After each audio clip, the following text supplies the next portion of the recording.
तो दोस्तों आज मैं बताऊंगी अद्भुत और चमत्कारी, चाहे आप दुनिया की किसी भी संकट में हो। संकट में होते हैं तो बहुत सारे वीडियोस देखते हैं, कोई रास्ता समझ में नहीं आता। राशिफल देखते हैं कैसा राशि रहेगा, और कुछ ये देखते हैं कि अचानक से चमत्कार हो जाए। तो इस चीज़ को समझिएगा, हनुमान जी की भक्त जो हैं यदा कदा सर्वदा उनकी उपस्थिति महसूस करते हैं, और उनको माता सीता का आशीर्वाद भी है कि वो सशरीर अपने भक्तों की मदद करने आते हैं। कलयुग नहीं, कितना भी गहरा कलयुग हो, हनुमान जी आते हैं। विश्वास रखिए, 100% समस्या का समाधान किसी भक्त की अगर प्रबल उसकी इच्छा है कि हनुमान जी उसके संकट को दूर करेंगे, वो आते हैं, शरीर आकर उसकी रक्षा करते हैं। तो चलिए आज कुछ 30 दिनों का मैं ऐसा उपाय बताती हूँ जिससे विश्वास करिए, दावे के साथ कहती हूँ कि हनुमान जी हाथ पकड़कर आपको आपके संकट से निकालेंगे। अगर आपने यहाँ तक मेहनत की है, वीडियो को सुना, तो बस आगे इन कामों को कर भी लीजिएगा विश्वास करके। एक बात बताऊँ आपको, जब मैं कुंडली देखती हूँ, बहुत सारे लोग करते हैं और फ़ायदा भी होता है। ये मैं कोई बड़बोलापन नहीं कर रही हूँ, आप कमेंट के नीचे जाके पढ़िए, सारी वीडियोस के कमेंट देखिए, 2 4 5 10 आपको पता चल जाएगा। जानते हैं उसमें भी कुछ प्रतिशत लोग होते हैं जो मैं बताती हूँ तो वो करना ही नहीं चाहते। उनको लगता है इनसे बात हो गया, कोई जादू हो गया। और मैं कहती हूँ कि ये जो है कर्म भूमि है। आपको मैं मेहनत कराऊंगी, कोई उपाय कराऊंगी, कोई पाठ कराऊंगी, कोई पूजा कराऊंगी, तभी आप ठीक हो सकेंगे। कोई जादू, कोई चमत्कार नहीं होता। तो यहाँ पे मैं वही बात आपको दोहराने वाली हूँ कि कोई जादू चमत्कार नहीं होता है। आपको मेहनत करना होगा, बस गारंटी मेरी तरफ से ये है कि 100% आपको लाभ मिलेगा। आप चाहे जिस दुख दुविधा परेशानी में आप घिरे हों। देखिए, आपको 5 काम आज बताऊंगी। उन 5 कामों में से अगर आप 4 काम नहीं तो 3 काम भी अगर आप कर लेते हैं, खाली गिन लीजिए ना, उंगली पे गिन लीजिए 30 दिन, उंगली पे 30 दिन गिनिए, राहत ना हो तो कहिए साक्षात हनुमान जी की कृपा महसूस होने लगेगी। महिला हैं, पुरुष हैं, तो ये ध्यान बस रखना है, महिलाएं भी कर सकती हैं। पीरियड्स वगैरह में कोई पूजा, कोई मंत्र, कोई पाठ नहीं होता है। और साथ साथ हनुमान जी की कोई भी छोटी बड़ी मूर्ति है आपको छूना नहीं है। हाँ, घर में अगर कोई छोटी सी मूर्ति रखी है तो बिल्कुल आप उन्हें स्नान पूजन कर सकती हैं या करा सकती हैं। पंचमुखी हनुमान जी की अगर तस्वीर है या मूर्ति है तो वो अति उत्तम है। चलिए अब हम प्रारंभ करते हैं। देखिए दोस्तों, सबसे पहली चीज़ कि जब आप बहुत कष्ट में हैं, आप YouTube की कोई वीडियो ढूंढ रहे हैं, आप कुछ ऐसा ढूंढ रहे हैं कि आप उस कष्ट से निकल जाएं, और मान लीजिए कि ये वीडियो आपके सामने आई और आज दिन गुरुवार का है, शुक्रवार का है, जिस दिन आई आप उस दिन से भी ये उपाय कर सकते हैं। बहुत सारे लोग कहेंगे हम तो लहसुन प्याज खा लिए, कोई दिक्कत ही नहीं है। अगर आप लहसुन प्याज खा लिए हैं कोई दिक्कत नहीं। हनुमान जी हर रूप में अपने भक्तों को स्वीकार करते हैं। आप ब्रश कर लीजिए, ब्रश करके साफ़ कपड़े अगर हैं तो पहन लीजिए, और यदि बहुत परेशानी में साफ़ कपड़े भी नहीं हैं आपके पास, कोई दिक्कत नहीं है, आप जैसे जिस रूप में हैं बस कर सकते हैं। करना ये है दोस्तों कि अगर देखिए 2 तरह की परेशानी होती है। एक तो अभी भगवान न करे अभी ऐसा कुछ बहुत बुरा हो गया, जैसे किसी की अचानक एक्सीडेंट की कोई खबर आ गई, या कुछ बहुत बुरा हो गया, बहुत बुरा, और उस बुरे को आप सहन नहीं कर पा रहे हैं, आप बस उससे निकलना चाहते हैं। तुरंत जहाँ है, जिस स्थिति में है, 3 बार बैठ के बजरंग बाण पढ़िए।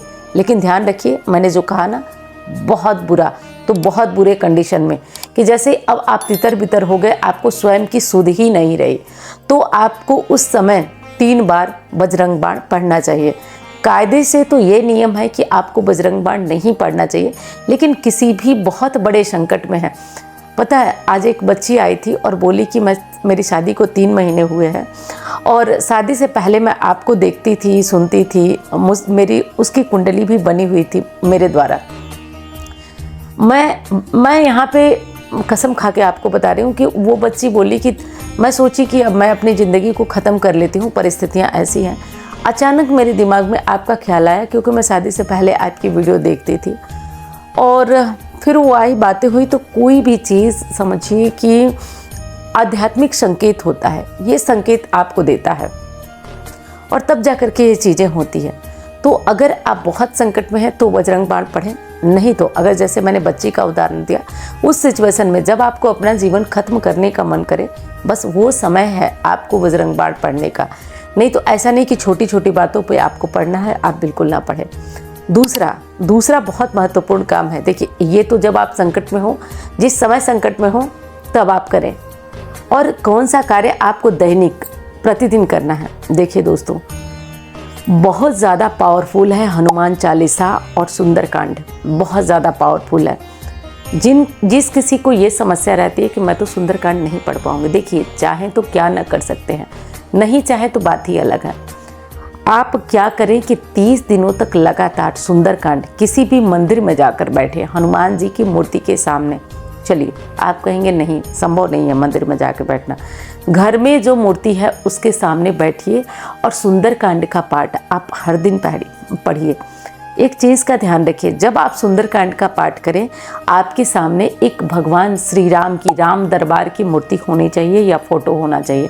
साथ में एक दिया जला लीजिए, तिल के तेल का, घी का, जो भी संभव हो, और कुछ प्रसाद रख लीजिए।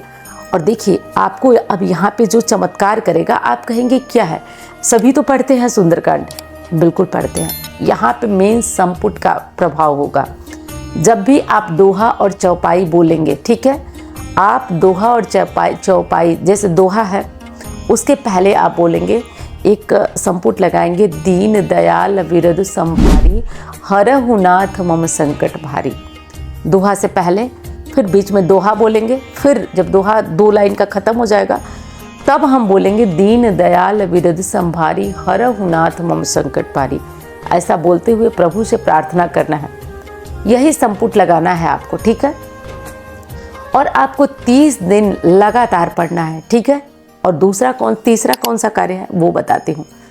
जब आप ये पाठ कर रहे हो, आपके पास एक लोटे में, तांबे के गिलास में पानी होना चाहिए। और बाद में जब आपका पाठ खत्म हो जाए, पूजा पूरी खत्म हो जाए, आरती कर लें, तो ये पानी आप ग्रहण कर लें। अब मैं कैसे आपको शब्दों में वर्णन करूं कि चाहे जितने परेशान हो, जितने डिप्रेस हो, जितने संकट में हो, आप उस परिस्थिति से धीरे धीरे उबरने लगते हैं। तीसरा ये काम है। चौथा कौन सा काम है, तो देखिए दोस्तों, चौथा कार्य है, प्रभु हनुमान जी जो कि रुद्रा अवतार हैं, महादेव के अवतार हैं, वे बहुत प्रसन्न होते हैं एक कार्य करने से, भगवान विष्णु जी अर्थात राम का नाम लेने से। तो आप ऐसा कर सकते हैं कि आप तुलसी के पत्तों पे राम नाम लिख लें, पीपल के पत्तों पे राम नाम लिख लें, पान के पत्तों पे राम नाम लिख लें, पहनाइए 30 दिन लगातार उनके मंदिर में जाइए और 30 दिन ये माला पहनाइए। और जब आप ये माला पहना लें तो उनकी दहलीज पर ऐसे अपनी सारी उंगलियां टिका करके उनसे प्रार्थना करें, ठीक है, कि हे प्रभु, मैं इस संकट में हूँ, बहुत कर्ज में हूँ, बहुत तकलीफ में हूँ, जीवन खत्म होने वाला है। आप बस उनसे प्रार्थना करिए, विश्वास मानिए, आप बस करिए, करके देखिए। और हाँ, अगर वीडियो आपको पसंद आ रही है तो लाइक करिएगा, चैनल को सब्सक्राइब नहीं किया आपने ज़रूर करिएगा। ये आप किसी भी समस्या के लिए कर सकते हैं। अगला और अंतिम कौन सा उपाय है जिसे आप कर सकते हैं, देखिए, अगला और अंतिम उपाय है कि आप एक बहुत विशेष लाल रंग का कपड़ा ले लें, ठीक है। अगर किसी बहुत संकट में है, बहुत विशेष का मतलब कि थोड़ा ठीक ठाक सॉटन का मिल जाए, 5 मीटर लाल कपड़ा ले लें, उसमें आप 5 सिक्के डाल लें, कोई भी 5 सिक्का, 2 का, 4 का, 10 का, 4 का तो नहीं मिलता है, 2 का, 1 का, 10 का, 5 का डाल लें।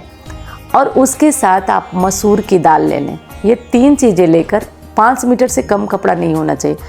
आप ये 7 मंगलवार किसी को दान दें, ज़रूरतमंद को देते हैं तो ये ज़्यादा बेहतर है। आप विश्वास मानिए, निश्चित तौर पे आपको लाभ होगा। आप चाहे जिस काम ना, खुद का घर नहीं बन रहा है, बहुत ज़्यादा परेशान कर रहा है मकान मालिक, आप एकदम थक गए हैं घर बदलते बदलते, अब कुछ भी संभव नहीं है, तो बस ये करिए।